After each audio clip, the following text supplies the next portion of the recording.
In the 1880s, socialite Josephine Cochran enjoyed entertaining guests.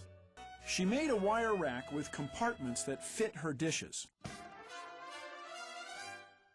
The rack sat on a horizontal wheel like an old-time vinyl record. The wheel moved when someone turned a crank. Hot soapy water squirted up through the wheel from a boiler below to clean the dishes. She founded the Crescent Washing Machine Company, which later became the KitchenAid division of Whirlpool.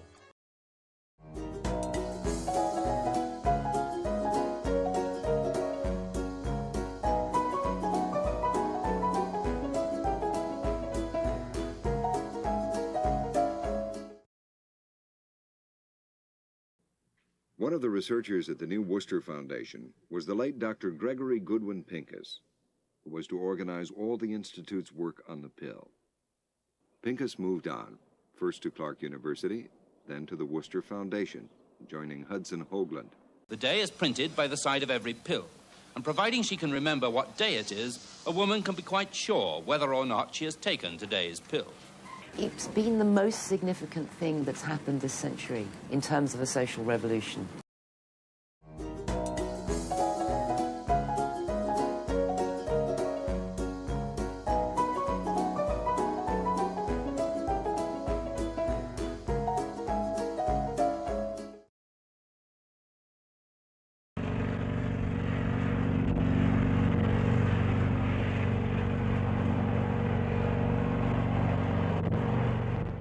And Britain's hovercraft is just about to reach the beach at Dover Harbor now.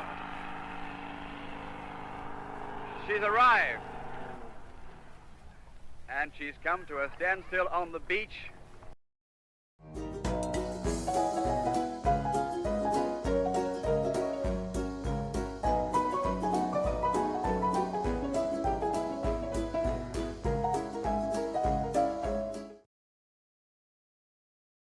Charles Darrow did not invent Monopoly. 30 years earlier, a woman named Elizabeth Magee invented a board game called the Landlord's Game. She patented the game and even tried to sell it to Parker Brothers, but they passed. Some versions of it came to be called Monopoly, and then, in 1933, Charles Darrow played Monopoly at a friend's house and afterwards asked for a written version of the rules. He altered some of the design, patented the game, and became a millionaire.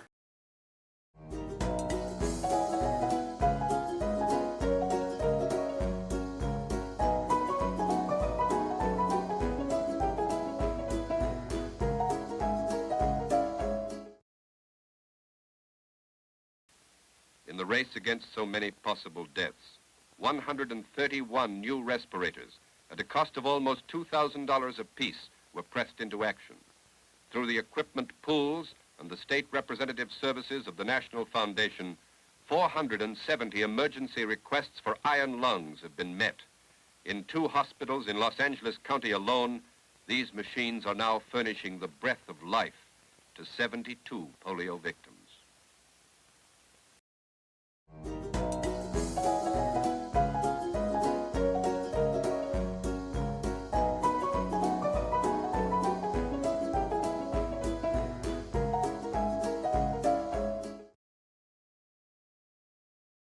She was the first person who ever put a photograph in a book, and her name was Anna Atkins. And then I put the glass on top and leave that to expose in the sunlight. Ah, look at that, fantastic. Just in a few moments. And it was with pictures like this that she illustrated her book, the first book ever to have photographs in it.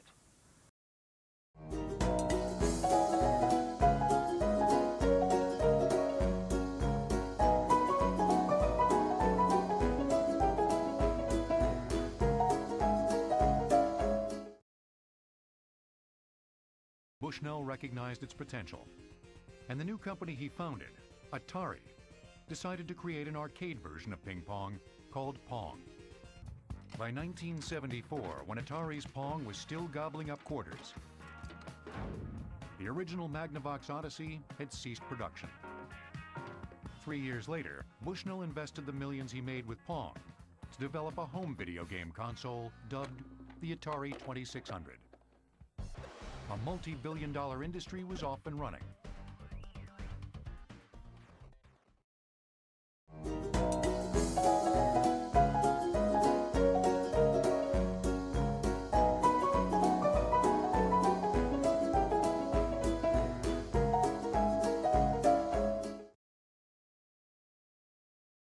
Sarah Boone began life as Sarah Marshall, born in 1832.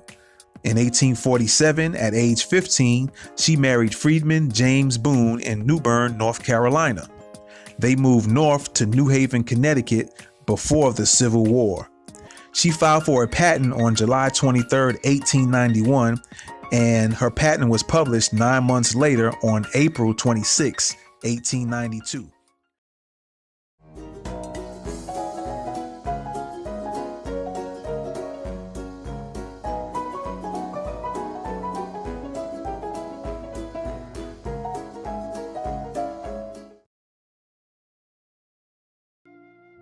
Birdseye invented a freezer that worked by moving food between two belts, the surfaces of which were frozen at anywhere from 25 to 45 degrees Fahrenheit below zero.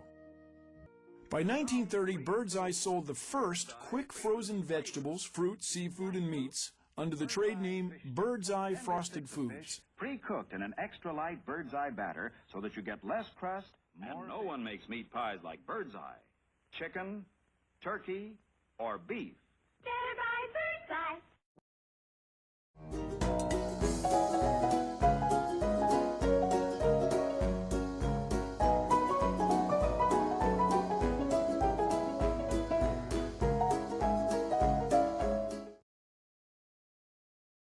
To change the shape of his beasts, Bakewell selected bulls and cows with beefy bodies and bred them together. The following season, he would inbreed the best of the offspring with its beefy parents. After he'd beefed up longhorn cattle, Bakewell turned his attention to sheep. With the sheep, he not only used the selective inbreeding that had been so successful with cows, he also controlled the way the sheep mated. He made quite sure that the ram serviced each ewe only once, and what he did was to keep the ram in a field, and then he brought the ewes one by one.